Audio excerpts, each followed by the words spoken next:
नमस्कार माझा रुक्मिणी पांडुरंगा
मनोजवं मारुततुल्यवेगं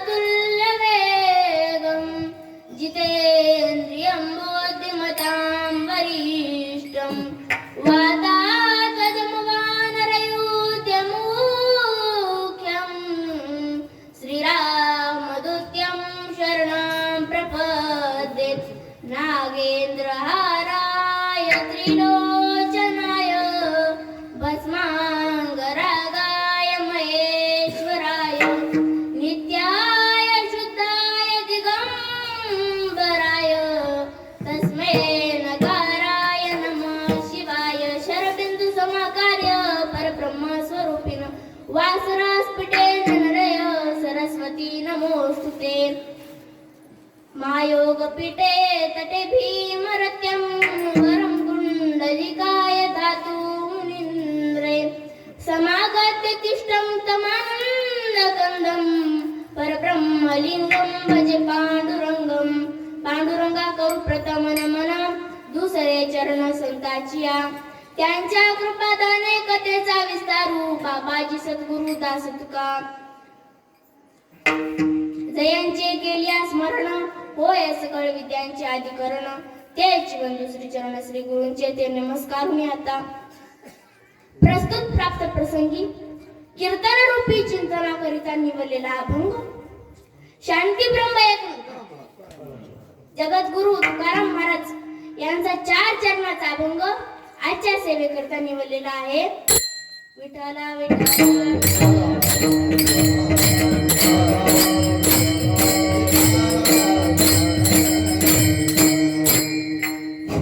थोडं आवाजाकडे हरिभक्त परायण यांच्या आत्याबाई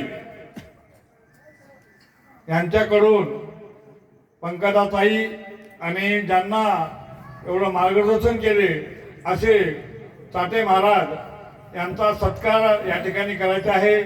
आणि मी आता पण कोणाचा सत्कार केला नाही, पण त्यांचा आग्रह आहे तुम्ही असणारा महाराजाला नारळ शिरपल द्या आणि पंकजाताईला सुद्धा द्या, असा त्यांच्या आग्रहामुळे मी या ठिकाणी हा दोघांचा सत्कार करतो आणि पुढील कार्यक्रम लगेच सुरू होईल.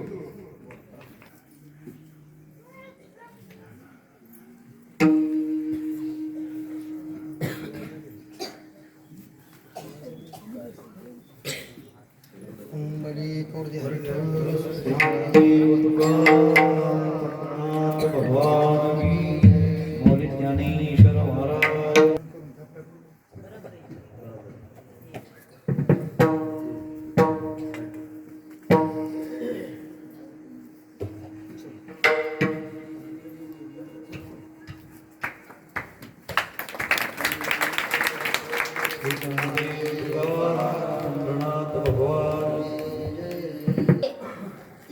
हबप वैकुंठवासी मारुतराव महाराज दस्तापूरकर व श्री हबप भिकाजी महाराज तिवरंकर यांच्या कृपा आशीर्वादाने चालत आलेला अखंड हरिनाम सप्ताह मैजी निस्फूर वर्ष 29वे व इथे उपस्थित भागवताचार्य श्री हबप ब्रह्मनिष्ठ गजानन महाराज डोळंबेकर व श्री दत्तात्रय माहूर संस्थानाचे वंदनीय गुरु श्री हबप मधुसूदन महाराज भारती यांच्या कृपा आशीर्वादाने व आमचे गायनाचार्य मृदुंगाचार्य व आमचे चोपदार ज्ञानेश्वरी व्यासपीठ चालक श्री हबप प्रेमसिंग महाराज शनिवार पेटकर यांच्या कृपा आशीर्वादाने आजची दुसऱ्या दिवसाची सेवा माझ्याकडे आलेली आहे. जशी जमेल तशी सेवा पार पाडण्याचा प्रयत्न करते. विठ्ठला विठ्ठला.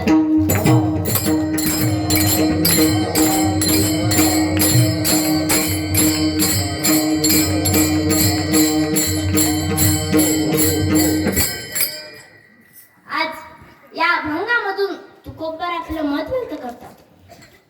महाराज म्हणतात, माणूस आयुष्य जगता वेळेस जो आपापल्या आयुष्यामध्ये आपल्या हिताच्या ठिकाणी जो जागा आहे, जो सावध आहे. मायबाप आपल्या हिताच्या ठिकाणी जागे राहणे आयुष्य म्हणजे काय? कोण सांगतो सांगा बरं पाहू. आयुष्य म्हणजे जन्म आणि मरण. आयुष्य म्हणजे जन्म आणि मरण यांच्यामधला कालावधी म्हणजे आयुष्य. अशा दुर्लभ आयुष्यामध्ये जो आपल्या हिताच्या ठिकाणी जागा आहे, जो सावध आहे, त्यांच्या माता पित्याला महाराज धन्यता देतात. धन्य माता पिता तयाची. आपल्या हिताच्या ठिकाणी मुलगा जागा असतो. आपल्या हिताच्या ठिकाणी मुलगा जागा असतो तर धन्यता त्यांच्या माय बापाला कशामुळे? तर त्या मुलाला